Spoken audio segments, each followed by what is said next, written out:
questions. First of all, are you God? You do this to someone, you're doing it to yourself. And, I have to kick her down to elevate myself. I'm really not elevating myself. I'm beating myself down the moment that I beat down that woman, And yes, I just got my nails done, so I'm going to keep doing this.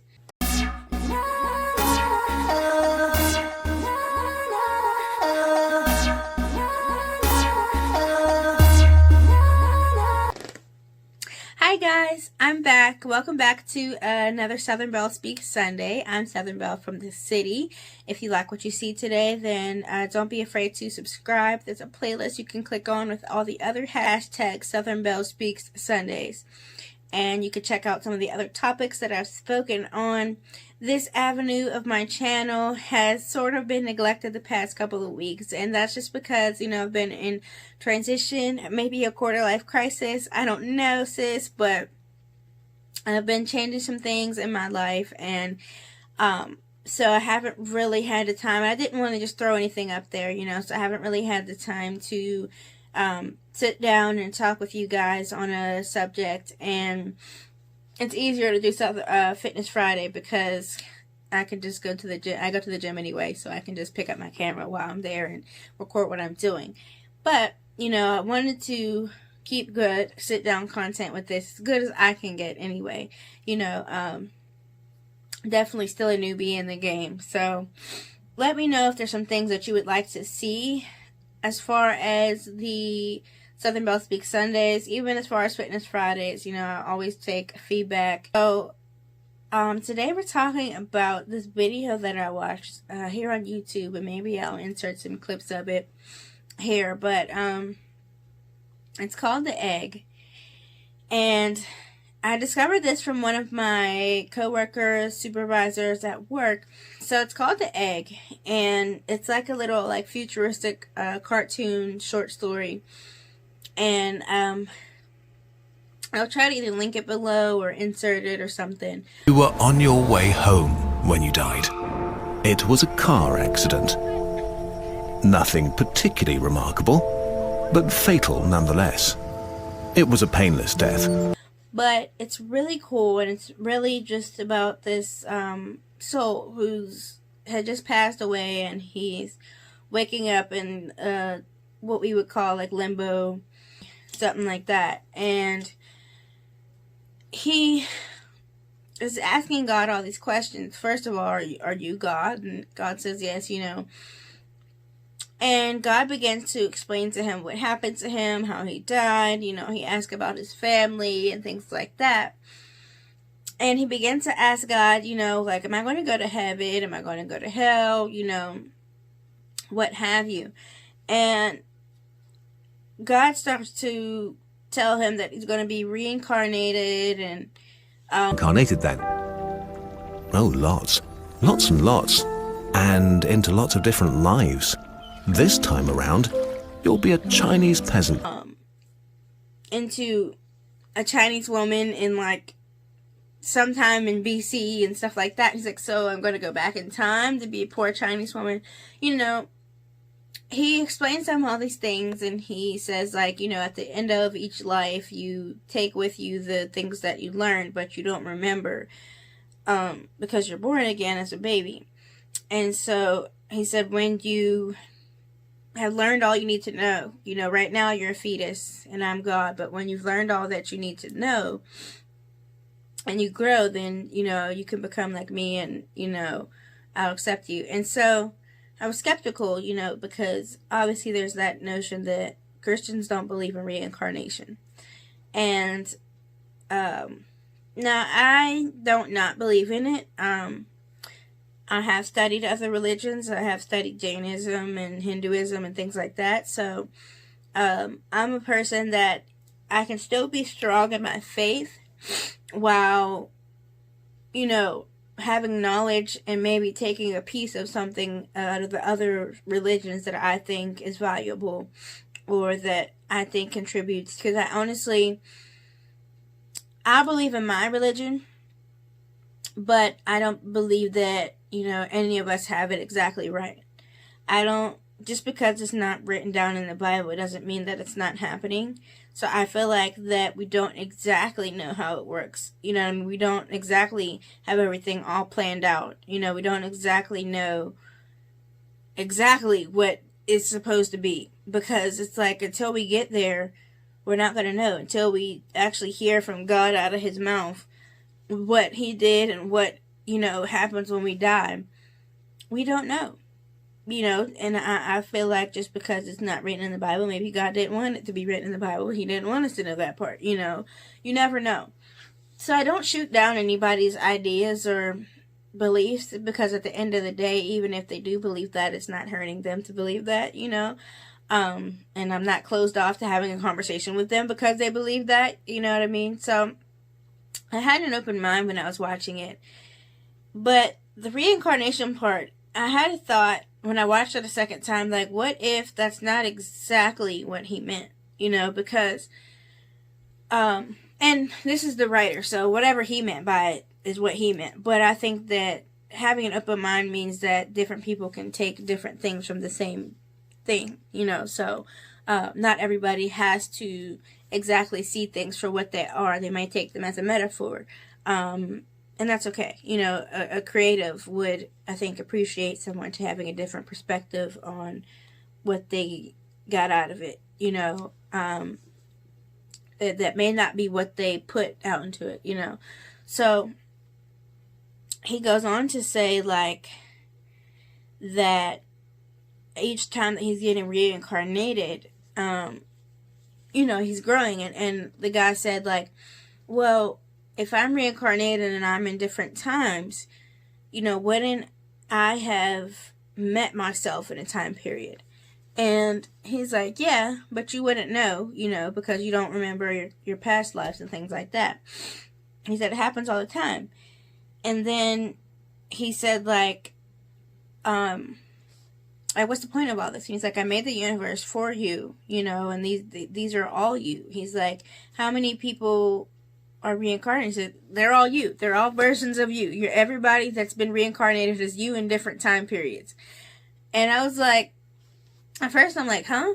But, you know, he's like, God, why would you make a whole universe of me's? Like, for me, he's like, because you're my child and I love you.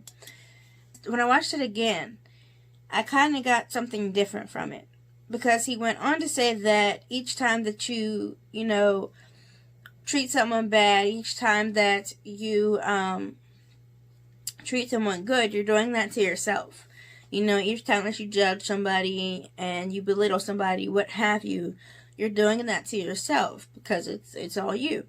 You know, but the second time I was like, you know, that could be a metaphor, because technically, you know, we're all God's children, and He made us. He made us in His image. You know what I mean?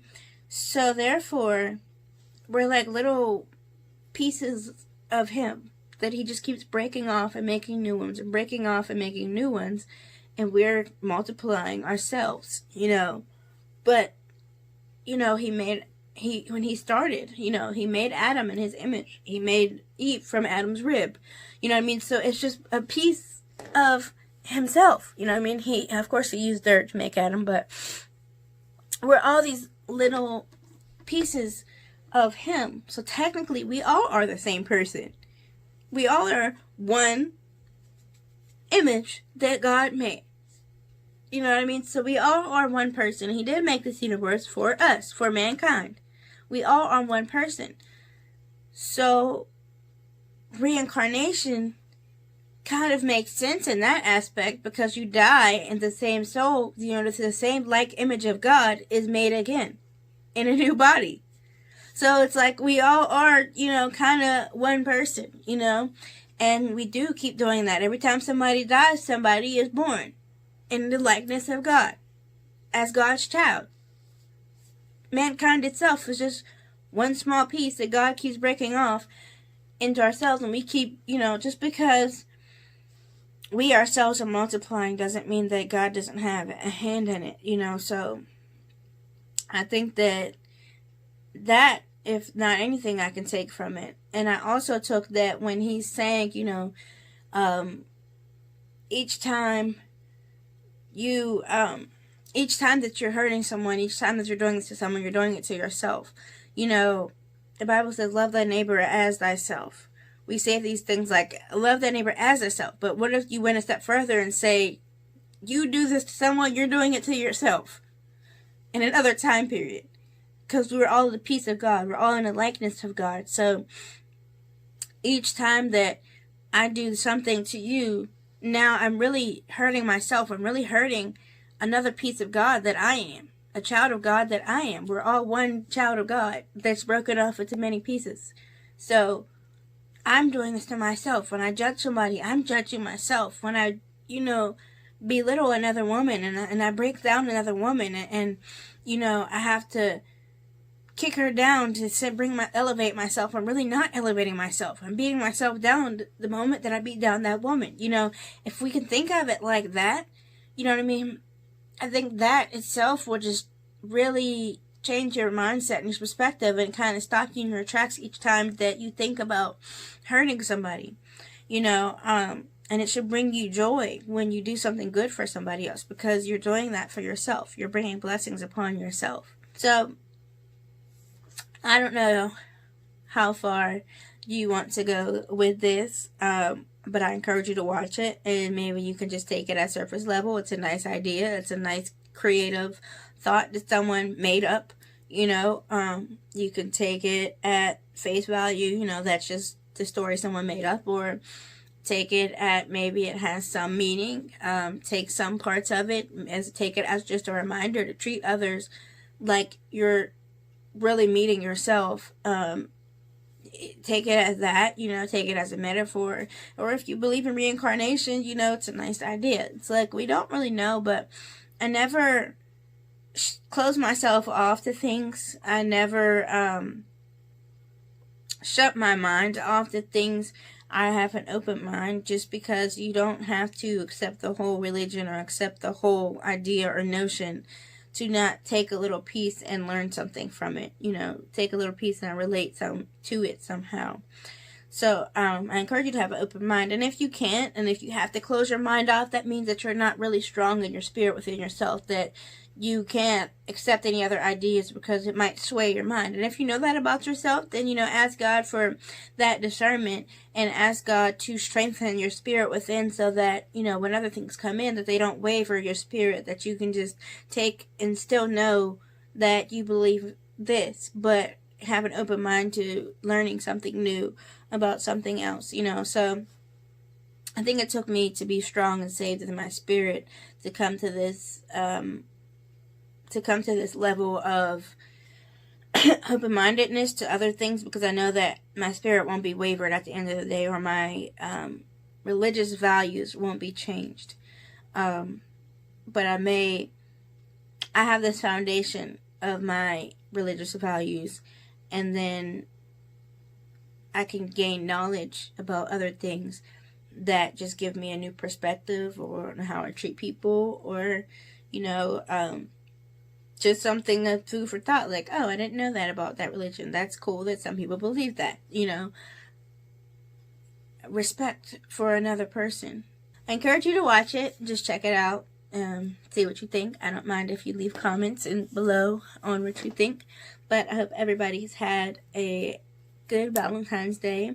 And I hope you have a blessed week. So, thanks for watching. If you have any other topics that you would like me to discuss, some things you want me to check out, some advice you need that you want me to anonymously do a video on, then let me know. Thanks so much for watching. Don't forget to like, comment, and subscribe. And yes, I just got my nails done, so I'm going to keep doing this. But have a blessed day. Bye.